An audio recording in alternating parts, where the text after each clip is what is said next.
નમસ્કાર, હું રચના ડીએનટીવી સમાચાર કક્ષમાં આપ સૌનું સ્વાગત કરું છું। જોઈએ એક નજર આજના મુખ્ય સમાચાર। જેતલપુર રોડ ઉપર ધોળા દહાડે ગણદેવીકર જ્વેલર્સ પાસેથી 40 કિલો ચાંદીના દાગીનાની ચોરી થતા મચી સનસનાટી। આદ્યશક્તિના 9 સ્વરૂપોની આરાધના કરતા મહાપર્વ નવલી નવરાત્રીનો પ્રારંભ થતા માતાજીના મંદિરોમાં શ્રદ્ધાળુઓના ઘોડાપુર ઉમટ્યા। ગુજરાતની ગરિમા અને વંચિતોના વિકાસને વરેલા મુખ્યમંત્રી નરેન્દ્ર મોદીની પ્રેરણાથી વડોદરામાં યોજાયો ગરીબ કલ્યાણ મેળો। હવે જોઈએ સમાચાર વિગતવાર।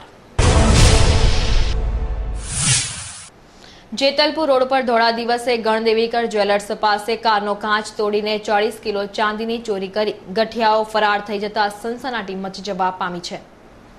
અમદાવાદની ચોકસી વિષ્ણુલાલ મથુરદાસ એન્ડ બ્રધર્સ નામની પેઢીના માલિક વિષ્ણુભાઈ પટેલ તેમના સેલ્સમેન સેતુલ પટેલ સાથે વડોદરા ખાતે વિવિધ જ્વેલર્સને ત્યાં દાગીના આપવા માટે આવ્યા હતા।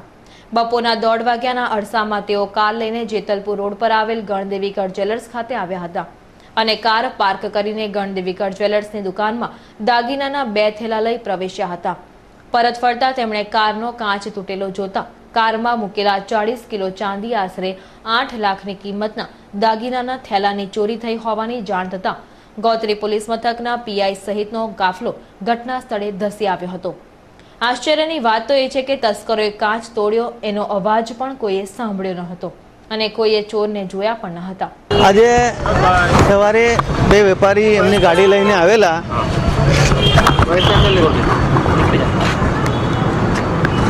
અને કંઈક થેલામાં ચાંદીનો માલ હતો। ચાંદીના વેપારી હતા, ચાંદીનો માલ હતો। એ 2 થેલા અંદર લઈને ઉચકીને અંદર ગયા। 2 થેલા ગાડીમાં હતા કે 2 થેલા અંદર મૂકીને આવું અને બીજા થેલા લેવા લઈ જવું।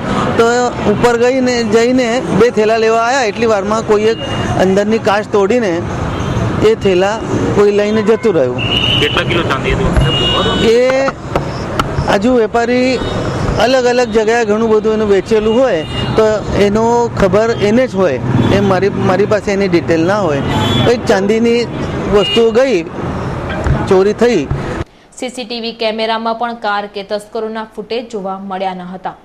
ગોત્રી પોલીસે ચોરીનો ગુનો નોંધીને અજાણ્યા તસ્કરોને ઝડપી પાડવાની તજવીજ હાથ ધરી છે। અમદાવાદના વેપારીઓ તૈયાર ચાંદીના દાગીના લઈને આવેલા અને અહીંયા ગાડી પાર્ક કરેલી એની સામે। એ દરમિયાનમાં આ લોકો અમુક થેલા લઈને અંદર શોપમાં ગયેલા। એ દરમિયાનમાં કોઈ કાચ તોડીને કોઈ સમય એમના તૈયાર દાગીનાના થેલા લઈને જતા રહ્યા છે। તેની તપાસ ચાલુ છે। આ કઈ દિશામાં સાહેબ તપાસ કરો? સીસીટીવી ફૂટેજ છે? સીસીટીવી ફૂટેજ છે પણ એંગલ એનો બરોબર આવતો નહોતો એટલે ગાડીને કોણ કરી ગયું છે એ બાબતની તપાસ ચાલુ છે। આજથી આદ્યશક્તિની આરાધનાનું પર્વ નવરાત્રીનો પ્રારંભ થતોય વહેલી સવારથી જ શહેરના વિવિધ મંદિરોમાં ભાવિક ભક્તોની ભારે ભીડ જામી હતી। जय जय अम्बे जय जगदम्बे जय जय अम्बे जय जगदम्बे जय अम्बे जय जगदम्बे जय जय अम्बे जय जगदम्बे जय जय अम्बे जय जगदम्बे जय जय अम्बे जय जगदम्बे जय जय अम्बे जय जगदम्बे जय जय अम्बे जय जगदम्बे सच्चे मन से जाप करे जो वो जन्म मुक्ति पाता है। जन्म जन्म के बंधन छूटे भव सागर तर जाता है। जय जय अम्बे जय जगदम्बे जय जय अम्बे जय जगदम्बे। શ્રાદ્ધ પક્ષની સમાપ્તિની સાથે જ આજથી આદ્યશક્તિ મા અંબાના 9 સ્વરૂપોની આરાધના, પૂજા અર્ચના અને અનુષ્ઠાન કરવાનું મહાપર્વ એટલે નવલી નવરાત્રીનો જેનો આજથી પ્રારંભ થયો છે, જેથી માતાજીના દર્શનાર્થે વહેલી સવારથી જ ભક્તોની ભારે ભીડ જામી હતી। શહેરના કારેલીબાગ સ્થિત બહુચરાજી મંદિર તેમજ માંડવી વિસ્તારમાં આવેલ અંબા માતાના મંદિરોમાં ભાવિક ભક્તોની ભારે ભીડ ઉમટી પડી હતી। શર્કરા સ્નાનમ પંચામૃત જલી રાખવાનું માતાજીને શર્કરા। નવરાત્રિનો પહેલો દિવસ છે અને લોકો હવે અહીંયા બહુચરાજી મંદિર આવ્યા છે શ્રદ્ધાપૂર્વક અને બધા દર્શન કરે છે। લોકો વ્રત કરે છે, 9 માનું ઉજવણી કરે છે, વ્રત કરે છે, જવારા ઉગાડે છે। અહીંયા પ્રસિદ્ધ કારેલીબાગમાં જે બહુચરાજી મંદિર આવ્યું છે લોકો શ્રદ્ધાપૂર્વક દર્શન કરે છે। સવારથી કે સાંજ સુધી એ બધી ભીડ જામી રહી છે। ભોજન કરાવે, મંદિરોમાં હવન થાય છે 8મને દિવસ। એ રીતે શ્રદ્ધાપૂર્વક ભક્તિભાવ વડોદરાનું રહે એ હું પ્રાર્થના કરું છું 9 દિવસ. ગુજરાતની ગરિમા અને વંચિતોના વિકાસને વરેલા માનનીય મુખ્યમંત્રી નરેન્દ્ર મોદીની પ્રેરણાથી ગતરોજ વડોદરા શહેરમાં ગરીબ કલ્યાણ મેળાનું આયોજન કરવામાં આવ્યું હતું. ગુજરાતમાં વિકાસને તેજવંતો બનાવવા મુખ્યમંત્રી નરેન્દ્ર મોદીની પ્રેરણાથી વડોદરા મહાનગર સેવા સદન અને જિલ્લા વહીવટી તંત્રના સંયુક્ત ઉપક્રમે રાજ્ય સરકારની વિવિધ કલ્યાણ યોજનાઓનો લાભાર્થીઓ માટે ગરીબ કલ્યાણ મેળા અંતર્ગત સાધન સહાય અને કીટ વિતરણનો કાર્યક્રમ ગુજરાત સરકારના મંત્રી સૌરભભાઈ પટેલ અને ગણપતભાઈ વસાવાના વરદ હસ્તે યોજાયો હતો. આ પ્રસંગે સાંસદ બાળુ શુક્લા, મેયર ભરતભાઈ શાહ તેમજ તમામ ધારાસભ્યો ઉપસ્થિત રહ્યા હતા.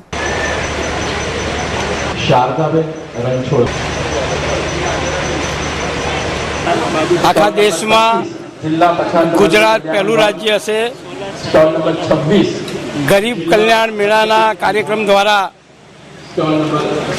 સતત 5 વર્ષથી 2013માં અત્યારે 6ઠ્ઠો તબક્કો ચાલી રહ્યો છે. પૂર્વ 5 તબક્કાના ગરીબ કલ્યાણ મેળામાં 971 ગરીબ કલ્યાણ મેળા 11,000 કરોડ રૂપિયાનું આયોજન એની પાછળ અને 75 લાખ લાભાર્થીઓને લાભ આપ્યો. રેડ FM દ્વારા આયોજિત ટશન બાજ 2013 અંતર્ગત આજરોજ ખાનગી મોલ ખાતે ફાઇનલ સ્પર્ધા યોજાઈ હતી, જેમાં વિજેતાઓને ઇનામ વિતરણ કરવામાં આવ્યું હતું. રેડ FM દ્વારા 4 દિવસ અગાઉ પારુલ ઇન્સ્ટિટ્યૂટ ખાતે ટસનબાજ 2013ના ઓડિશનનું આયોજન કરવામાં આવ્યું હતું, જેમાં ચૂંટાયેલા વિદ્યાર્થીઓની આજરોજ ખાનગી મોલ ખાતે ફાઇનલ સ્પર્ધા યોજવામાં આવી હતી, જેમાં 30 જેટલા વિદ્યાર્થીઓએ ડાન્સ, ગીત, મ્યુઝિક જેવા ટેલેન્ટ પ્રસ્તુત કર્યા હતા. જેમાં અલગ અલગ કોલેજમાંથી પ્રથમ વિજેતા જયમીન મેઘવાન, દ્વિતીય વિજેતા દીક્ષા પટેલ તેમજ તૃતીય વિજેતા મોનિકા જોશીનો વડોદરા જજના હસ્તે કેશ ઇનામ આપવામાં આવ્યા હતા. जब कोई आया था नजरों पे छाया था दिल में समाया था कैसे मैं बताऊं तुम्हें कैसा उसे पाया था प्यार से चेहरे पे बिखरी जो जुल्फे तो ऐसा लगता था जैसे कोहर के पीछे एक ओस में घुला हुआ फूल खिला है जैसे बादल में एक चांद छुपा है और झांक रहा है जैसे रात के पर्दे में एक सवेरा है रोशन रोशन आंखों से झलक रही है लहरों लहरों बात करे तो जैसे मोती बरसे जैसे कहीं चांदी की पायल गूंजे जैसे कहीं शीशे के जाम गिरे और छन से टूटे जैसे कोई चुप के सितार बजाए जैसे कोई चांदनी रात में गाए. दिल क्यों ये मेरा शोर करे इधर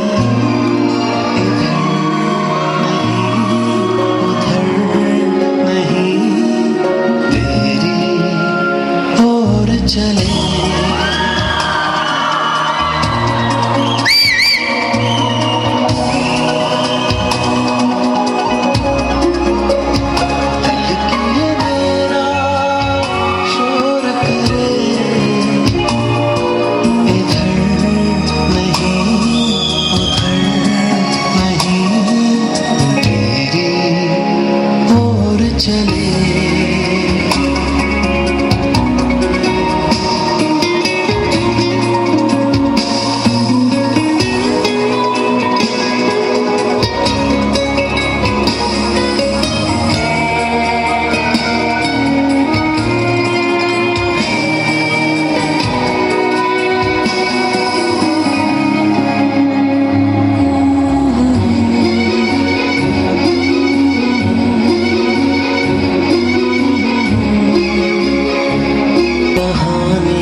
And today I have got the first prize.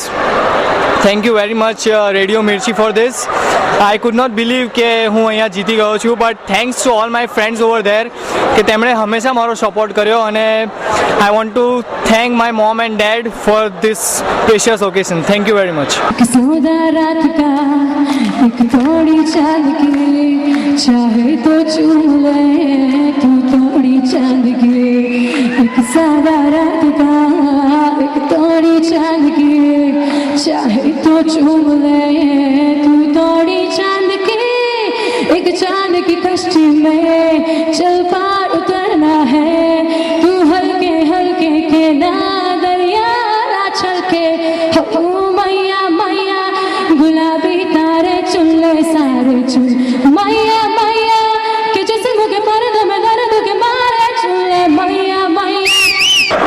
મને સેકન્ડ પ્રાઇઝ મળી છે સિંગિંગમાં. મેં માયા માયા ગાયું હતું અને મેં બહુ જ ખુશ છું આ પરફોર્મન્સથી અને મને બહુ જ ખુશી થાય છે.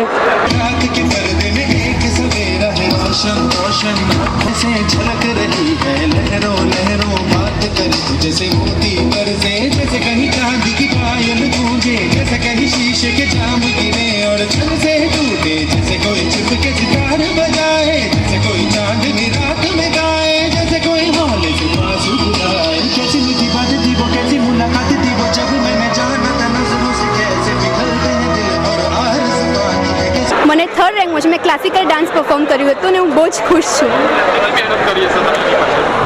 અરે મેં 3 કલાકમાં આખો ડાન્સ મેં ભરતનાટ્યમ બેસાડ્યો હતો અને પરફોર્મ કર્યું.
Layer perfume deo presence red FM પર કોલેજ કે ટશન બાઝ એક ટેલેન્ટ હન્ટ છે. એમાં ડિફરન્ટ કોલેજીસમાં ટોટલ 15 કોલેજીસની અંદર અમે લોકો ગયા. દર કોલેજમાંથી બે લોકો અમે લોકોએ સિલેક્ટ કર્યા, જે લોકો ક્યાં તો ડાન્સમાં, ક્યાં તો સિંગિંગમાં, ક્યાં તો ઇન્સ્ટ્રુમેન્ટ પ્લેઇંગમાં, ક્યાં તો મિમિક્રીમાં, આવી વિવિધ અલગ અલગ આવડતોમાં સૌથી આગળ હતા એમની કોલેજની અંદર. આજે એ બધી કોલેજીસના સ્ટુડન્ટ્સ વચ્ચેની એક કોમ્પિટિશન થઈ grand finale in orbit mall પર. એમાંથી 3 લોકો સૌથી મોટા ટશન બાઝ નીકળ્યા, એટલે સૌથી વધારે ટેલેન્ટેડ નીકળ્યા. એમને જજ કર્યા વડોદરાના 3 મહાનુભાવે. એ 3 લોકોને લેયર તરફથી કેશ પ્રાઇઝીસ તો મળ્યા જ મળ્યા, સાથે સાથે જેટલા પણ લોકોએ અહીંયા પરફોર્મ કર્યું બધાને રેડ એફએમ તરફથી પ્રાઇઝીસ મળ્યા. આખા ક્રાઉડમાં બહુ જ મસ્તી હતી, બહુ જ ધમાલ હતી. આ 2 કલાક કઈ રીતે મસ્તી કરીને નીકળ્યા ખબર જ નહીં પડી. ગુજરાતની સંસ્કૃતિ સમા ગરબા મહોત્સવ દરમિયાન રાજમહેલ રોડ ઉપર પાન મસાલાના હોર્ડિંગ્સ લગાવતા ભારે વિવાદ સર્જાયો છે. માનનીય મુખ્યમંત્રી નરેન્દ્ર મોદી દ્વારા ગુટખા તેમજ તમાકુની બનાવટ પર પ્રતિબંધ લાદવામાં આવ્યો છે. તેમ છતાં પણ શહેરમાં ખુલ્લેઆમ ગુટખા કે તમાકુની બનાવટો વેચાય છે. ગુજરાતની સંસ્કૃતિ સમા નવરાત્રીના તહેવારના સમયે મોટા હોર્ડિંગ્સ લગાવી નાણાં રળતા ગરબા આયોજકો પોતાના સ્વાર્થ માટે ગુટકા કે પાન મસાલાની જાહેરાતો કરતા પણ ખચકાતા નથી. શેરી ગરબા ગરીબ ગુરબા લોકોના ગરબા છે. શેરની છોકરીઓ મોઘા પાસ ખરીદીને આઉટમાં એટલે કે મીન્સ પ્રદર્શન મેદાનોમાં કે કોઈ બી મેદાનોમાં રમવા જઈ શકે એવી પરિસ્થિતિ નથી. હવે આ જે કંઈ બી એડવર્ટાઇઝ અમને મળે છે એના પર અમે આ ગરબાઓ ચલાવીએ છીએ. તે વખતે અત્યારે હાલમાં જ કેમ આ વિરોધ? મારું કહેવું એક જ છે. બીજું કે આ એડવર્ટાઇઝ માટે એમને ફક્ત ને ફક્ત અહીંયા આગળ જ કેમ આ નડ્યું? પેપરોમાં, ન્યૂઝપેપરોમાં આવે છે, થિયેટરોમાં બતાવે છે, ટીવીમાં બતાવે છે, ત્યાં આગળ કેમ ભાઈનો વિરોધ નથી? બસ મારું એક જ કહેવું છે. રાજમહેલ રોડ ખાતે થતા શેરી ગરબામાં પાન મસાલાના મોટા હોર્ડિંગ્સ લગાવતા એડવોકેટ નરેન્દ્ર તિવારીએ વિરોધ વ્યક્ત કર્યો હતો. એક તરફ સરકાર અને સામાજિક સંગઠનો તમાકુ અને એની બનાવટો વિરુદ્ધ કાયદાઓ ઘડે છે, પ્રતિબંધ મૂકે છે, જેહાદ જગાવે છે, અને બીજી તરફ જાણવા છતાંય અજાણ્યા બનીને એ તમાકુની જ બનાવટોને પ્રોત્સાહન મળે. તમાકુની બનાવટો બનાવનારા જે ઉત્પાદકો છે, દાખલા તરીકે કે આરએમડી, પાન પરાગ, રજનીગંધા, આ બધા લોકો ને પ્રોત્સાહન મળે એની એક પણ તક જવા દેતા નથી. એનો મતલબ કે તમાકુની સામે જે જેહાદ જગાડવામાં આવી છે એ માત્ર કાગળ ઉપર છે, બાકી પડદા પાછળ તો મોટી ખાયકી જ ચાલે છે અને એ ખાયકીનું પરિણામ એ છે. રેસકોર્સ વિસ્તારમાં કોમ્પ્લેક્સના રહીશો તેમજ વેપારી વર્ગ દ્વારા મુખ્ય માર્ગ પર વાહન પાર્ક કરાતા હોવાનો સંદેશો મળતા ટ્રાફિક શાખાના એસીપી અને સેવા સદન દ્વારા સર્વે હાથ ધરવામાં આવ્યો હતો. રેસકોર્સ વિસ્તારમાં વકરતી ટ્રાફિક સમસ્યાનું મૂળ સ્થાને કોમ્પ્લેક્સના રહીશો તેમજ વેપારીઓ દ્વારા મુખ્ય માર્ગ પર વાહન પાર્કિંગ કરાતું હોવાની માહિતી મળતા આજે ટ્રાફિક શાખાના પીઆઈ પરમાર તેમજ વડોદરા મહાનગર સેવા સદન દ્વારા સર્વે હાથ ધરવામાં આવ્યો હતો. રેસકોર્સ રોડ ફરતેનું સર્વે કર્યું. અગાઉ 15 દિવસ પહેલા જીઈબીથી શરૂ કરીને ઇલોરા પાર્ક સુધી કરેલું. આજે ઇલોરાથી પાછું જીઈબી આઉટર સાઈડ, પછી આવતા શનિવારે અંદરની સાઈડ. તો તે રોડ પરના લારી ગલ્લા હોય તે હટાવે, જે પરમેનન્ટ દબાણ હોય તો તે, તથા જે કોમર્શિયલ કોમ્પ્લેક્સો કે જે આ તે આવે તો એને એક્ઝિટ એન્ટ્રી કરીને અંદર પાર્કિંગની વ્યવસ્થા હોય તો એનો ઉપયોગ કરે છે કે કેમ ન કરતા હોય તો કોર્પોરેશનની જુદી જુદી શાખાઓને સાથે રાખેલ છે. એટલે એ લોકો એના વિરુદ્ધ કાર્યવાહી કરીને એ ખોલાવવા માટેનું અભિયાન ચાલુ કરેલ છે, જેમાં ટ્રાફિક પોલીસ તથા વીટીઈટીના સભ્યો તથા કોર્પોરેશનની જુદી જુદી શાખાના અધિકારીઓ સામેલ છે. મહાનગર સેવા સદનનું દબાણ ખાતું ઇલોરા પાર્ક સ્થિત નર્મદા ગેસ્ટ હાઉસ પાસે ત્રાટકતા અફરાતફરી મચવા પામી હતી. મહાનગર સેવા સદનની દબાણ ખાતાની ટીમ આજ રોજ ઇલોરા પાર્ક સ્થિત નર્મદા ગેસ્ટ હાઉસ પાસે ત્રાટકતા નાસભાગ મચી જવા પામી હતી.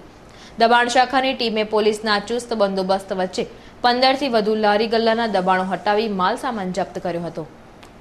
લાયસન્સ ધરાવતા લારી ગલ્લા પણ જપ્ત કરવામાં આવતા વેપારીઓમાં રોષ જોવા મળ્યો હતો. વોર્ડ નંબર 10માં સમાવિષ્ટ વિસ્તાર રેસકોર્સ એસટી ડેપો તથા ગેરીની દિવાલ તથા આઇનોક્સ સિનેમા રોડ ઉપરના દબાણો દૂર કરવા માટેનો પ્રોગ્રામ ડેપ્યુટી કમિશનર વહીવટ અને એસીપી ટ્રાફિક સાહેબે જોઈન્ટલી બનાવ્યો છે, જે અંતર્ગત વોર્ડ નંબર 10ના સ્ટાફને સાથે રાખીને આ ઓપરેશન પાર પાડેલ છે અને 22 જેટલી લારીઓ સ્થળ ઉપરથી જપ્ત કરેલ છે. ગોત્રી મેઇન રોડ ઉપરથી પસાર થતી મહિન્દ્રા કંપનીની કારમાં અચાનક જ આગ લાગતા ઘટના સ્થળે લોકટોળા એકત્રિત થઈ ગયા હતા. બનાવની વિગતો અનુસાર ગોત્રીના મુખ્ય માર્ગ ખાતેથી વડોદરાથી બોરસદ જતી મહિન્દ્રા કંપનીની કારમાં અગમ્ય કારણોસર આગ લાગી હતી અને ધુમાડાના ગોટે ગોટા આકાશમાં જોવા મળ્યા હતા. બનાવની જાણ થતાં જ ફાયરના લાશ્કરોએ ઘટના સ્થળે પહોંચીને ભારે જહેમત બાદ આગ પર કાબુ મેળવ્યો હતો. आग में आखी कार बनीने भड़तू થઈ ગઈ હતી. कुछ 10 मिनट के अंदर तो पूरी गाड़ी जल गई थी, तो हम लोगों ने फायर ब्रिगेड को बुलाया. बस हम लोग बोरसद कुछ नहीं पता एकदम से धुआं निकला, हम लोग बाहर उतरे और फिर तो गाड़ी जल गई, पूरी गाड़ी जल गई है. जो कि कोई जानहानि थवा पामी न હતી. ઘટના સ્થળે કુતૂહલવશ લોકોના ટોળે ટોળા જામ્યા હતા અને ગોત્રી પોલીસે ઘટના સ્થળે પહોંચીને બનાવની તપાસ હાથ ધરી હતી.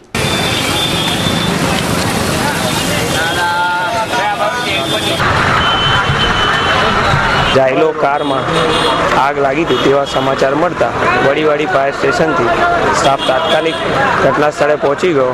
જોતા ગાડીમાં ઘણી બધી આગ લાગી હતી. ગાડીનું ઇન્ટિરિયર પૂરેપૂરું બળી ગયું છે. એ હાલમાં કાબૂમાં લઈ લીધું છે. હવે આગ છે નહીં. કોની ગાડી હતી, ક્યાં જઈ રહી હતી ગાડી? એ એના ડ્રાઈવરને અત્યારે ખોડખાડ ચાલે છે, એને મળે એટલે વાતચીત કરી રહી છે. આ હતા ત્યાર સુધીના સમાચાર. તાજા સમાચાર માટે આવતીકાલે આ સમયે ફરી મુલાકાત થશે. ત્યાં સુધી ડીએન ટીવીની સમગ્ર ટીમને રજા આપશો. નમસ્કાર.